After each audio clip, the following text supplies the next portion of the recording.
नमस्कार. या एका विशेष विश्लेषणात तुमचं खूप खूप स्वागत. आज आपण एका अत्यंत रंजक आणि तितक्याच महत्त्वाच्या विषयावर बोलणार आहोत. आपण फेब्रुवारी 1974च्या अखंड ज्योती मासिकातील काही सखोल विचारांवर चर्चा करणार आहोत. मुळात खरी बुद्धिमत्ता म्हणजे नक्की काय याचाच नव्याने शोध आपण आज घेणार आहोत. चला तर मग सुरू करूया. आज आपण नक्की काय काय पाहणार आहोत ते थोडक्यात सांगतो. आपण 5 महत्त्वाच्या मुद्द्यांवरून जाणार आहोत. बुद्धिमत्तेची कसोटी, बाह्य विरुद्ध आंतरिक विजय, अनिर्बंध बुद्धिवादाचे धोके, आत्मा आणि शरीरातील भेद आणि शेवटी स्वावलंबन आणि उज्ज्वल भविष्य. तर आपला पहिला विभाग आहे बुद्धिमत्ता आणि मूर्खतेची कसोटी. म्हणजे आपण स्वतःला जे हुशार समजतो ना, त्याचा जरा पुनर्विचार करण्याची वेळ आता नक्कीच आली आहे. मूळ साहित्यात एक फारच सुंदर आणि तितकीच विचार करायला लावणारी ओळ आहे.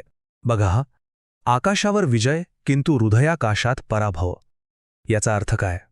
तर मानवाने विज्ञानाच्या जोरावर बाहेरच्या जगावर, अगदी आकाशावरही विजय मिळवलाय हे नक्की, पण स्वतःच्याच आत, स्वतःच्या मनात मात्र तो पुरता हारलाय. हा केवढा मोठा विरोधाभास आहे, नाही का?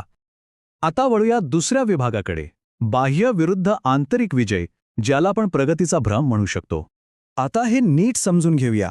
आपलं हे जे अविश्वसनीय असं वैज्ञानिक यश आहे ना, ते अनेकदा आपली आध्यात्मिक बाजू अगदीच कोरडी पाडतं.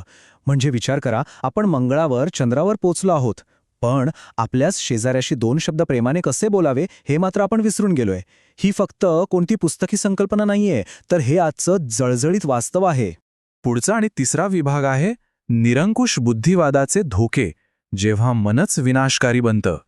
आता इथे खूपच गंभीर प्रश्न उभा राहतो, जो साहित्यातही ठळकपणे मांडलाय, आणि तो आपण स्वतःला विचारणं गरजेचं आहे. कोणतीही नैतिक बैठक नसलेली किंवा सोप्या भाषेत सांगायचं तर संस्कार नसलेली बुद्धिमत्ता संपूर्ण मानवतेला विनाशाकडे तर ढकलत नाहीये ना. जेव्हा आपली बुद्धी फक्त आणि फक्त नफा आणि स्वतःचाच फायदा पाहायला लागते आणि माणुसकी कुठेतरी हरवून जाते, तेव्हा तिथे खरंच सर्वनाशाचे ढग जमायला लागतात. हे अगदी नाकारता न येण्याजोगं आहे. मग या विनाशापासून वाचायचा मार्ग काय? तर एक अत्यंत महत्त्वाचं सत्य आपल्याला स्वीकारलं पाहिजे. हे मानवी जीवन म्हणजे नुसतीच एखादी जैविक किंवा रासायनिक प्रक्रिया नाहीये बरं का. आपण काही रोबोट्स नाही आहोत. आपल्यात एक जिवंत चेतना आहे, एक असा प्रकाश आहे जो या भौतिक जगाच्या आणि विज्ञानाच्या नियमांच्याही कितीतरी पलीकडचा आहे. यातूनच आपण येतो चौथ्या विभागाकडे, आत्मा आणि शरीरातील भेद, आपला दृष्टिकोन अंतर्मनाकडे वळवणे. इथे हे साहित्य एका अत्यंत महत्त्वाच्या 2 टप्प्यांच्या प्रक्रियेवर जोर देतं. शरीर वेगळं आणि आत्मा वेगळा. हे केवळ माहिती म्हणून जाणून घेणं अजिबात पुरेसं नाहीये. ती झाली फक्त पहिली पायरी.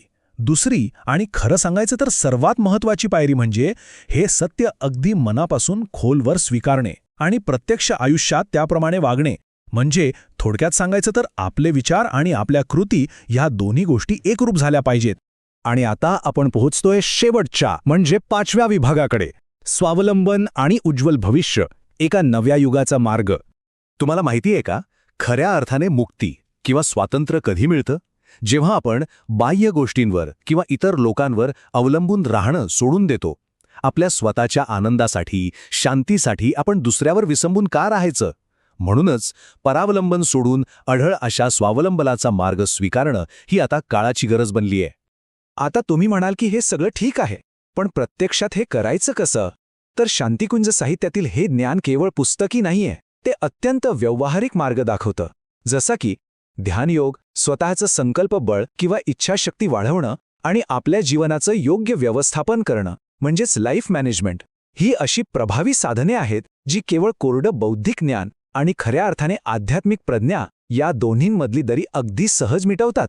साहित्यात वापरलेलं हे एक अत्यंत सुंदर रूपक मला तुम्हाला आवर्जून सांगायचं आहे. कोरडे आकाशही बरसू शकते. हे आपल्याला कायम आठवण करून देतं की आजच्या या धावपळीच्या आधुनिक जगात हे आध्यात्मिक वातावरण कितीही कोरडं किंवा ओसाड वाटलं ना, तरी संपूर्ण नूतनीकरण नक्कीच होऊ शकतं.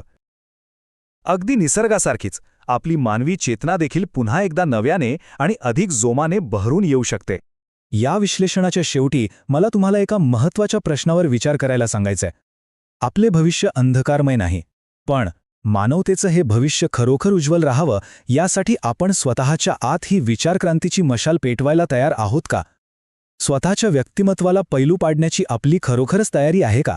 जरा विचार करा आणि याच सकारात्मक विचारासोबत आपण आज इथेच थांबूया. या संपूर्ण प्रवासात माझ्यासोबत राहिल्याबद्दल खूप खूप धन्यवाद.